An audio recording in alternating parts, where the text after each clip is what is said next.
Alrighty, folks, welcome back. We have Coach Jason Badecki. For starters, I was recruited by Coach Badecki. Gosh, when was that? 2018, maybe 2019. You were just a young. Yeah, feels like a lifetime ago. When I was starting my college searches, he was then at Denison. Now at Gettysburg. Coach, how are you doing? I'm doing great, man. Thanks for having me. Good. So why don't we just kind of get into your background, how you got into the game of golf, before the whole coaching gig started. Oh man. All right. So I graduated in 2012, Okay. December of 2012. I had the unique background, I think, in golf. Obviously, I was not the greatest player. Played lacrosse in high school, tore my ACL. Hmm. Tried to come back, wasn't necessarily the same. Started working at a golf course, right, to practice, and Okay. fell in love with that at that point. Played junior college golf for 2 years. Uh, Played at Rutgers Camden, which was a big commuter school, so 30 minutes from my house. So it was definitely the option that I had to play, right? So it wasn't like, there was these, great schools out there that, were knocking on the door to play. It was really me seeking out an opportunity to play, right? Just to Huh, keep yeah. playing and no real serious aspirations other than to keep playing in college. And then when I finished college, I had to stay a semester late for my business capstone class. Really Okay. just getting to talk to coach and kind of get a feel for like, all right, like what do I want to do after I graduate? And just really kind of like prayed about it and thought about it and really just felt like I was like called to coach in Yeah. some way, right? Really, uh, not so much from like a technical standpoint as much as it was like a passion just to kind of be around people and invest into people and build relationships with guys and really just kind of see them develop through such like a crucial time in their life, right? That transitional period from 18 to 22, you go through such major like life transition of okay, leaving mom and dad at home to graduating from college and getting your first job and starting a career. So it was really more so like a desire to kind of be a part of that season of life and use golf as kind of like a vessel to do that. Nice. That is awesome. Okay. Now, so kind of going through your career, did you start at, let me see if I have this right. Eastern, Denison, Penn State, Harrisburg, Gettysburg. Yeah, non-traditional, you know what I mean? Right. So kind But of what was the, and granted, there's just a lot of turnover, I'm sure, in coaching at the D3 level. yeah, What are the things that you have learned that have kind of helped you improve at each stop? Is there like a, I know, what did you just say, 32, 33? 33. Yeah, Okay, look about 25. But anyways, that's a lot of, four different experiences at a pretty young age. Can you kind of just talk through that uniqueness of that situation? yeah, for sure. I think that obviously Division 3 golf is a lot different. I think in a lot of ways, but I think special in some that maybe are different than D1 or D2. And for me, like there's probably not a D1 program that's going to give a bunch of 23-year-olds a chance to coach right away, Right. right? And so to me, like it's I believe everything happens for a reason. So for me, like I didn't do anything to deserve like any of the opportunities I had, and the first one at 23, um, total God thing. Like I worked the U.S. Open. That was the year that the U.S. Open was at Marion. Okay. Had a that played basketball at Eastern University. They asked me to work a concessions tent that the basketball team was doing as a fundraiser. Long story short, get to talking to this guy who's the head basketball coach, Nate Davis, and he's been a mentor of mine. And he ends up telling me how he coaches the women's golf team at Eastern, and he's looking for a graduate assistant. And I'm like, oh my gosh, like I'm working in corporate America right now at a bank, and the highlight of my day is getting up to get my snack in the afternoon so I can get off from my desk. So to me, I was like all about it. I had this plan, and I was going to go back to grad school, get my MBA. I get to coach. I get a kind of a stepping stone into the coaching world. And then literally a week later, Nate calls me and he says, hey man, like I got some news for you. And I'm like, oh my gosh, like as fast as I got the opportunity, he's out, right? Like I'm thinking he's going to peace out, going to leave me hanging back to corporate America. And so he says to me, he's like, I'm taking over as athletic director and I need a head women's golf coach. So in a matter of a week, I went from, grad assistant to head coach, leaving corporate America altogether, going into coaching, full time, and at 23, I'm coaching, a women's golf program, right? So I'm like, that's in and of itself a really big challenge and a unique challenge. And but at the end of the day, I felt like I had support. Um, so that experience for me was like really special. So for the first 3 years, I did women's golf, and then I did facilities and events, and basically other duties assigned. Right, it was anything Yeah. fun. And looking back on that season of my life, it was really special. Met a bunch of great people, a bunch of great connections. And then my last year, I took over the men's team as well. And then I really just got to the point we won conference championship that year on the women's side in 17. And then really just felt like I felt like I could, accomplish everything we could. And then I was looking for a change. The opportunity at Denison was open, applied, went out there, visited, obviously see facilities, and just the total difference of where I was coming from was definitely attractive. And in the moment, you don't obviously um, you don't process things the same, right? So at 27, you don't process like you do at 33. And Right. so I made that move. It was a lot. No friends, no family, moving out there solely to coach. Felt like we could win a national championship. And I think in a lot of ways, like, it didn't obviously go as planned in a lot of ways. And I think it went better in others. And I think it was a season of life that me and my wife talk about. Like, it's kind of like a wilderness experience for me in a lot of ways. Like, I had to grow up like in more than one, right? It wasn't just like maturity professionally as much as it was like learning how to handle adversity, confrontation, things that we've talked about. And starting at 23, it's not like somebody gives you a handbook and says like, Right. hey, here's do's and don'ts of coaching. It's kind of like leadership 101. Like, you kind of figure out like what's worked for somebody else, and what do you like, what don't you like, and what do you kind of take as your own. So it was a really good experience for me, and ultimately why I had no plans to leave. And then ultimately I decided to get married, and my wife was coaching at Gettysburg. So it's either you know you know have her move to Ohio, or I move back east where all of our family's from. And so, like, obviously that took a lot of thought and consideration, and just made that decision to resign. And then Penn State Harrisburg, I didn't have a job. I knew I was married. I was loving life. It was awesome. But at the same time, it was nerve wracking. And D3 full time coaching jobs aren't available like Right. that often. And so you're leaving one that was one of the best to not having any. And so the only opportunity that was readily available in this area was Penn State Harrisburg, part time. So I originally wasn't going to look to do it at first, and my wife really kind of nudged me to like, oh man, like, you should do it, you should do it. So I went in, took that over, and then COVID happened. So I was with those guys during, and I really think that season of life was really special for me too, because as much as I meant to those guys, those 2 years, they probably meant more so to me, like, just kind of like, being back new to the area, feeling connected, a sense of purpose, like still trying to figure out like, how am I going to make money? How am I going to support a spouse? Navigating that personal season of life. It was a lot more the type of guy that I got to coach there was a lot more like me, right?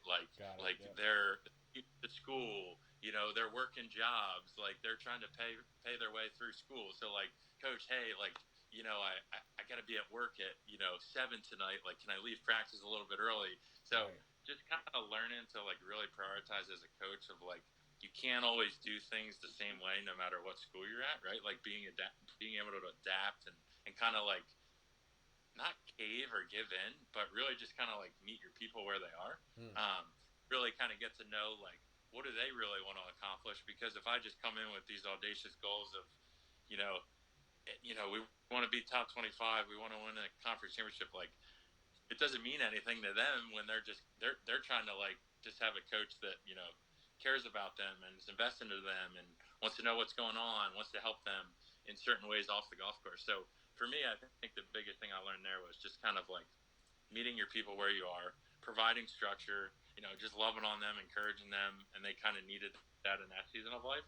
And then having the opportunity to come to Gettysburg, it's really much more like Denison, where it's, hey, you're at a really good liberal arts college, you have the opportunity to kind of attract some guys from all over the country. Right. Maybe you don't necessarily have the same resources at Denison, but how can we kind of use the same framework to build that and be top 25 and compete on a national level?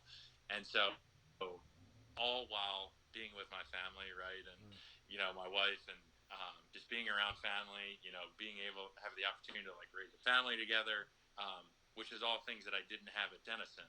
Right. And I think all things are making it just a lot of fun, right? It's kind of feels like all the experiences that I went through, all four of those, have now culminated in, I couldn't be doing what we're doing now if I didn't have all of those experiences, prior to this. So I know that was long-winded, but hopefully that helps. No, and going off of kind of what you're doing now, you guys are having a phenomenal year. I counted 3 team wins up until now. I think that's correct. So, a couple individuals.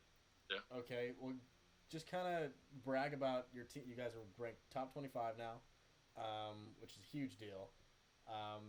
What is Gettysburg men golf kind of looking like as we speak? I think we're young, right? So we're eight freshmen and sophomore. Oh, wow. Sophomore. And so I would say the majority of our starters are probably in that group on a week in, week out basis. The way that we do qualifying, it could change a lot each week. But I think we're definitely like on the rise. But what we really have that's kind of driving it is really a group of guys that all love spending time together. They care about each other. They're passionate about golf, but they're also passionate about other things too.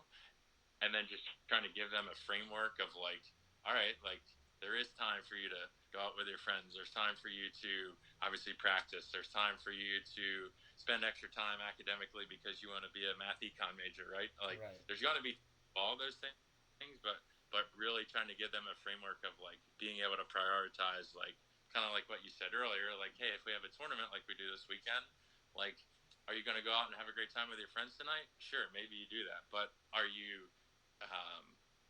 going to be mature enough to understand that, hey, maybe you need to get 8 hours of sleep tonight so that you feel good enough for the practice round tomorrow? Like, can you still go have fun with your friends with that? If the answer is yes, then yeah, like go do that. If the answer is no, then maybe you should just kind of stay in and do some homework and be ready to go in the morning, right? So just trying to give them that mutual respect of there's time and place for everything at this level. It's just a matter of like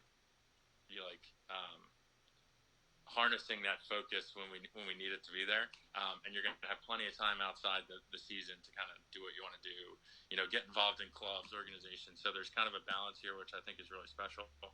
So I think we're on the rise. We're young. We're excited to keep building, and we have a group that really cares about each other, which makes it a lot of fun. That's awesome. You mentioned qualifying. Is there anything unique that you kind of do in qualifying or practice that may be different from other schools? I guess it could be unique.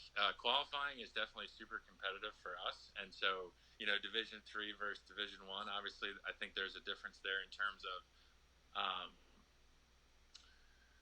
what is that? Because there's a lot more of a balance here, right? There's no athletic scholarships. Like the guys are playing golf, and they have a passion for golf.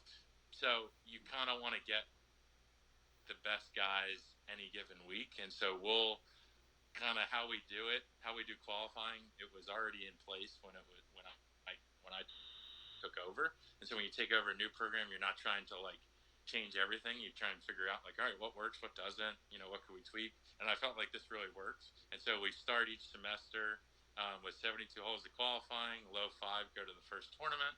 From the first tournament, the low 2 and ties are exempt to the next tournament. And then let's say those bottom 3 from the tournament pop back down into a challenge match with the low 2 from home qualifying. So there's always going to be a challenge match. So really a 5-man playoff to get into the next event. So really, if you position yourself well coming in to start each semester, you should, at worst, just be in the challenge match. So a lot of times it's a little bit more of an uphill climb if you don't qualify in after those first 72 holes.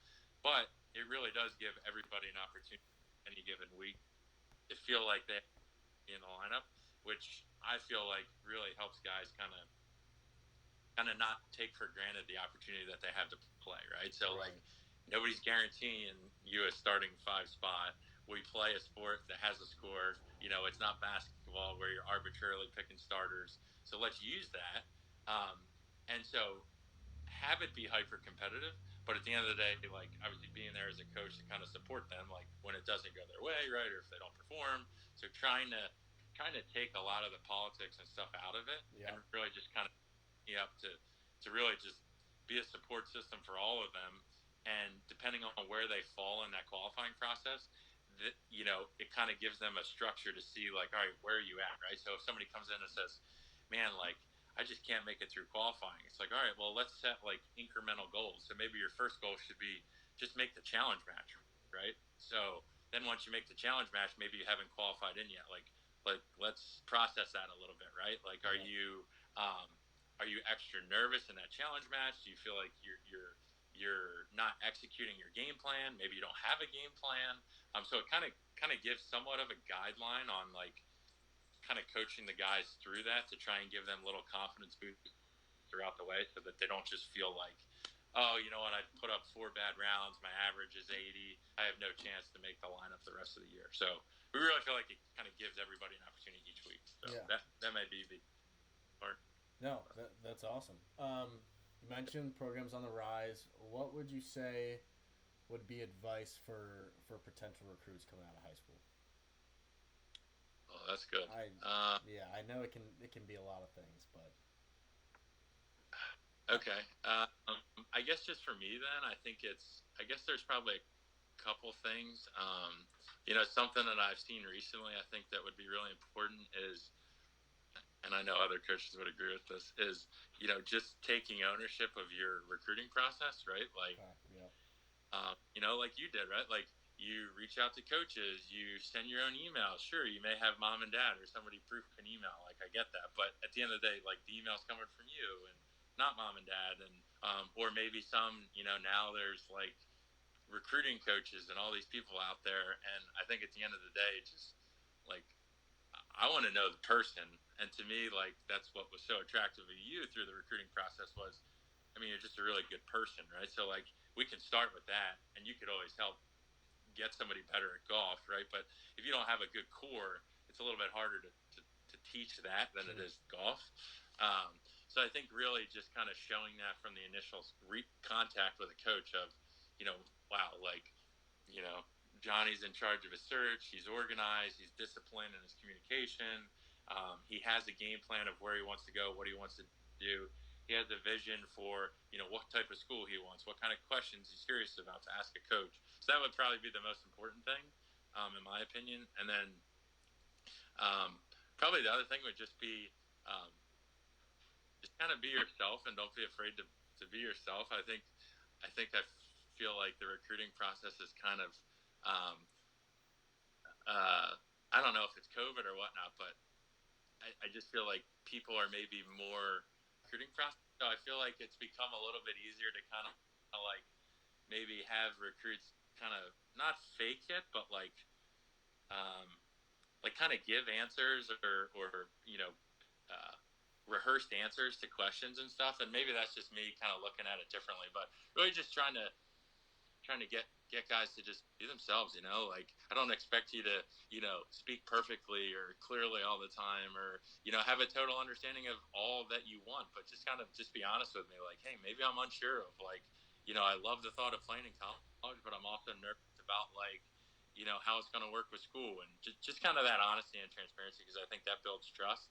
And then to me, I want to work with guys that I trust, and so that the deeper level of trust that I have, I think they kind of move up the board, right? No, so that'd be my two. That's awesome. In terms of actual golf game, is there anything you prioritize? Kid coming out of high school. As far as what we're looking for, yeah. I think a true passion for it, right? Like, because at this level there are no scholarships, and so it's really, you're paying to come to school, or mom and dad are paying for you to come to school. And granted, like, yeah, it might be a really great school, but like at the end of the day, like like you're playing, you got to play because you really love to play, right? So that Right. passion's first and foremost, and then it's going to be, work ethic, right? Like, do you take it serious? Do you not take it serious? And so I feel like if you don't have that drive and that work ethic, as soon as adversity starts to hit, right? School hits in, you know, grades don't go the way you want them, social things don't go the way that you want them, right? Like there's all kinds of social factors on a college campus. If life isn't going the way that you want it, like it will the rest of your life, that first sense of adversity, I think it's a little bit easier to be like, you know what, like um, I'm just gonna kind of throw the white flag in the air and say, hey, you know what, like I don't feel like working too hard. So I feel like if I can find somebody that's passionate, that has a really good work ethic, they're gonna kind of fight through that adversity. They're gonna make it through all the other distractions that are on a campus, right? Coaches, we spend so much time recruiting, and then you come to a college campus, and then there's a bunch of people recruiting your people to do all kinds of really good things in a lot of ways, but they all vie for your guys' attention, right? So if it's socially, Greek life, if it's clubs, organizations, if it's being a TA, like all good stuff. But if you don't have somebody that's really passionate about golf and has that work ethic to be really good at it, they're going to get pulled in too many different directions, and then all of a sudden golf's kind of going to be the thing that says, hey, you know what, like I can't do this. I can't do these many, this many things at one time. And golf tends to be like maybe the scapegoat, right? Right. Okay, that's cool. I think a lot of people, and I've kind of seen that now as a senior. That's exactly what we're looking for in a freshman, or those Yeah. qualities. So that's cool. Okay, couple fun questions. Not that those weren't fun, but favorite place a team of yours, doesn't have to be just Gettysburg, has ever played. Oh, favorite course, tournament or non-tournament? Doesn't matter. Oh, wow. Well, I'd say at Gettysburg, it probably has to be Congaree. We got to play Congaree Oh, this spring nice. break. Oh my god. So that was a pretty unbelievable experience, and just the whole kind of the vibe there. Very philanthropic. Yeah. The member who hosted us was awesome, and really just kind of an unforgettable day for our guys. And from the moment that you pull in the gate to the moment that you leave, you kind of just feels like you're the only one out there. And so I'd say that was probably the favorite in our 2 years so far. Okay. Cool. What's the move for dinner on the road? You know, I read your question in the text here, and I was thinking about this, and I got a chuckle out of it. It's really it's a two how do I want to say it? It's a 2-horse race, right? We got probably half that say Chipotle, Okay. and then half is Chick-fil-A. So there's always that constant battle of are we going Chipotle or are we going Chick-fil-A? So I'd say there's a two horse race, but I'd probably say Chipotle wins out. Okay. Same for us. Chipotle wins. Um, okay, and then how are your van driving skills? Good. I'd say on like a 1 to 100 scale, 100 being like, I could be on like the F1 show on Netflix, Yeah. and 1 being like, man, I should never see a road. I'd say they're probably like a solid 78, Solid. right? Like Yep. now, if you factor in coordinating travel time, the Tetris skills to pack up a van that's not a high top, I would say then they probably move closer to like 80, 82. Nice. Yeah. Okay. So. Cool. Well, that's kind of all I got for you. You have anything anyone else would love to hear? I don't think too much. I just appreciate you giving me the opportunity, and I tell a lot of people your story, man, because you're like the golden goose that got away, man. I felt like you were the out of here. changer for us at Denison, and but I told you before, it's more about the relationships. That's why I got into coaching, and so the fact that we can still have a relationship to this day is really special to me, and I'm always going to be a fan of Danny Fisher. So. Well, likewise as the relationship. This was really special, and thank you for the time. Anytime, man.